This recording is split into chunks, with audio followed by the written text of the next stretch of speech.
The other day, Esther said defiantly to Jerry about something that was happening to them, "I would never do that to someone." And once she settled down and could hear us again, we said to her, "That's not a good rule of thumb. Because you can't stand in their shoes. You don't know who they are. You don't know what they've lived. You don't have their worldview. You are not their inner being. You don't know what their intentions were coming in. You don't know how life has treated them and what they've put into vibrational escrow. And most of all, what they're doing, even if it's to you, is not any of your business." Did I hear that right?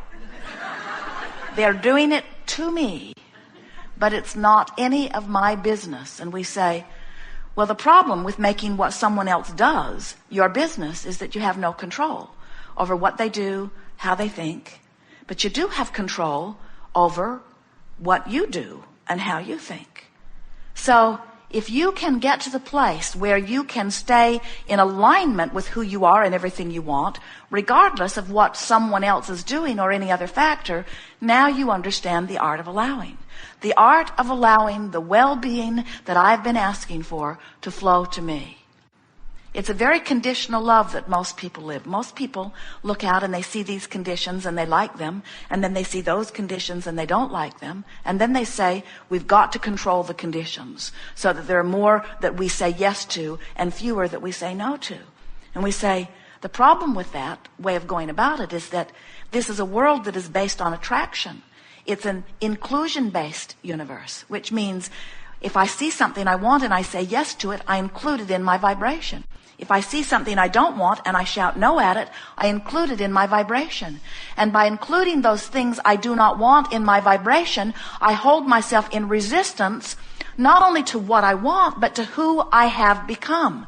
And that's why I'm so angry at that person. I feel terrible because I am using that person and what they've done as my excuse to not allow myself to be up to speed with who I really am. So a really good thing to write down, a good thing to remember often, if you are ever in a situation where you are feeling negative emotion and you are associating it with someone who cheated you, someone who deceived you, someone who hurt you in some way, someone who abandoned you, someone who you have strong negative emotion about when you think about that person. Here's what you write in your book. Write their name at the top of the page and circle it several times as you feel vengeance welling up within you. And then write, what is it that I'm thinking about you that is keeping me from who I really am? Can you hear the power of that? What is it that I am thinking about you that is depriving me of my well-being? That's taking your power back. When you say, look what you've done to me, stop it. And they say, I don't think I want to stop it. And you say, but you must. You're hurting my feelings. And they say, your feelings are not important to me. And you say, well, I need to see if I can find a way of making my feelings important to you. I'll cry louder. I'll sob longer. I'll go into an utter state of depression. I'll kill myself. I know what I'll do. I'll get vengeance. I'll get a lawyer. I'll tell everyone what you've done. I'll get people to agree with me. I'll get an army. We'll get bombs. What you finally come around to understanding is that no matter who they are, your power of persuasion is really not your best effort. Your power of alignment is. Because it is so simple to come into alignment with who you are, and utterly impossible to make someone else do what you think you need them to do. And anyway, even if you can be persuasive enough or influential enough that you can get someone to do what you think you need them to do, now you're sort of in a trap, because now you either have to live a very narrow life because there's just that one compliant friend, or you have to work all day, every day in convincing others to do it your way. And we promise you, you did not come forth into this physical environment with all of the variety, with an attitude that you would take all of the ideas that exist and whittle them down to a handful of good ideas. In fact, the opposite was your intention. You said, I will come forth into this physical leading-edge time-space reality. And as I come forth into this leading-edge time-space reality, I will explore the contrast, and from it will be born constant, steady stream of new ideas. And as I turn my undivided attention to the new idea, all of the laws of the universe and all of the energy of the universe, the energy that creates worlds, will flow through me and to the creation. So from your non-physical standpoint, you feel no need ever to try to control anyone. And that's why the source within you knows and teaches and lives and breathes what you have come to call unconditional love.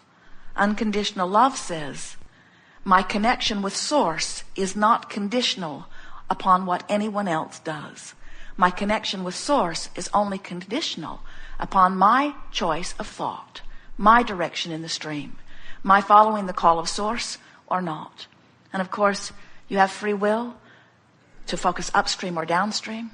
And sometimes, a little upstream is the most natural thing in the world. In other words, you can't live in the world and see what's going on without having an upstream thought. We just want you to know that every time you have an upstream thought, you send off a downstream rocket. And every time you send off a downstream rocket, source energy and the law of attraction begins to respond to that downstream rocket. And your stream moves faster. And the longer you live, the faster your stream moves. And the faster your stream moves, the more it behooves you to turn and go with the flow.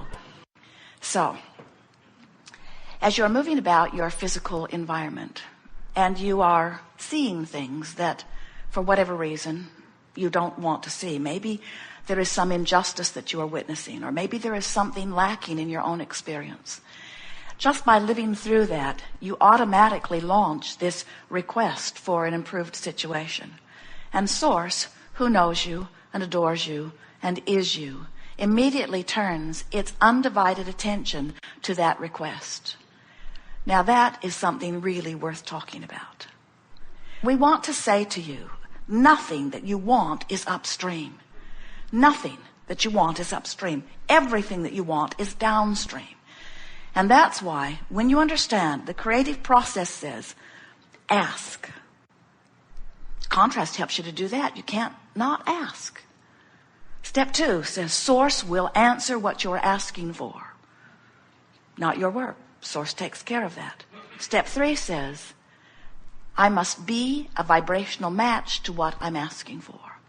So that's where your magnificent emotional guidance system comes in. You can tell by the way you feel whether you're upstream or downstream.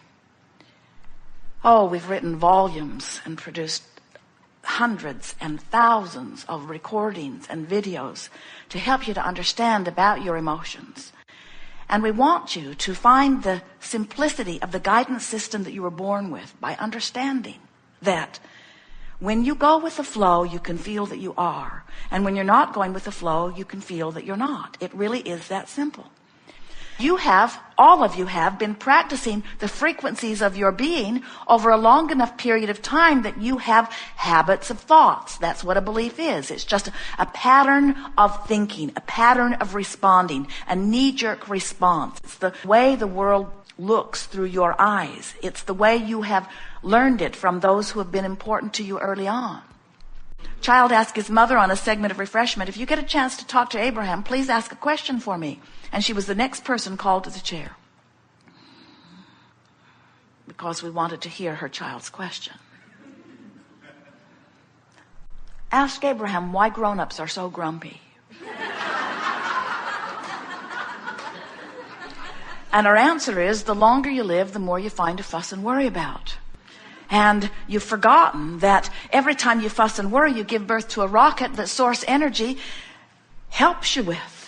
And that if you would fuss and worry just long enough to know what you want and then turn your undivided attention as quickly as you can toward what you want, not only will you begin to be the rider on this river, this glorious wave that is continually flowing out there on the leading edge of thought, not only will you feel the vitality and eagerness of life flowing through you, but every single thing you've ever asked for must come to you. It is law.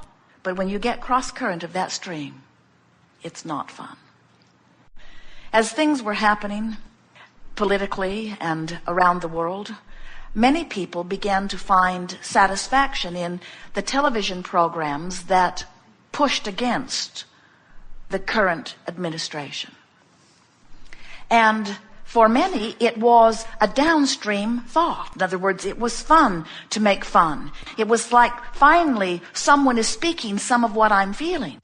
But for most people, they could not stay downstream while they were watching those shows because it was only downstream from where they were, but there's always something downstream from where you are. You get the sense of what we were talking about?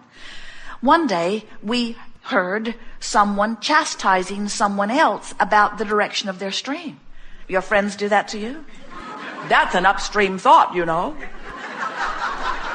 So you want to say to them, not for me it wasn't, it was downstream for me. Might be upstream for you, but you aren't in my boat. I'm the only one in my boat.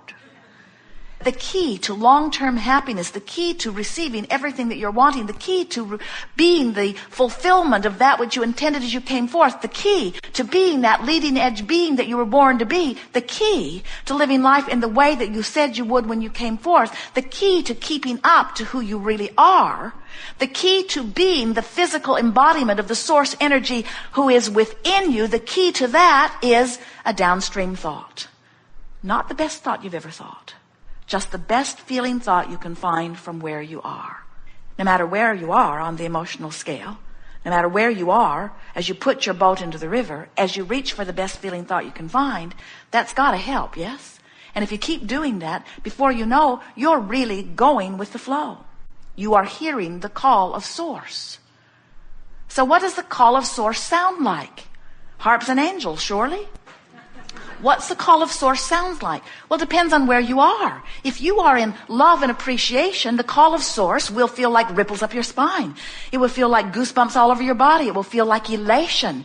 It will feel like laughter. It will feel like joyous exaltation. It will feel orgasmic. But if you are over here in despair or in anger or revenge, the call of Source might very well feel like a little less anger or like frustration. You have to listen for it from where you are. And most important, and here's what we've been leading up to with all of this rampaging, you have to utilize your own guidance system and take everybody else and their guidance system and everybody else and their set of rules and lists of things that you should and should not do out of the equation. You have this boat that you're upstream, downstream, mostly downstream, mostly downstream, mostly downstream. We know that because we've seen you croak. Mostly downstream, mostly downstream, mostly downstream, mostly downstream, mostly downstream. The stream is going downstream. The question is, are you going downstream willingly or are you going with a fight? That really is the question. Because your life will be good. You are worthy beings. You were born to live well. Life is supposed to be good for you. That's just the way that it is. Now, you can fuss and fight that if you want to. But that is the way that it is. And so, what do you want to talk about? No order of business here. Whatever you want, we're happy to address. Your vibration has preceded you. We know who you are. We know what you want. And we know which ones of you will be the best ones to deliver the most answers to the most people. And there is not one question that is present in this room that we will not address fully. But how close you are to the vibrational proximity of the answer will determine whether you hear it or not. Good cover, don't you think? Well, we hear it from you. People say, Abraham, I was at the seminar, I got the recording, I listened to the recording, and that answer was not there. And a week later, it was there. How did you get it onto my recording? It was not there at the meeting, and it was not there the first 5 times I listened to it.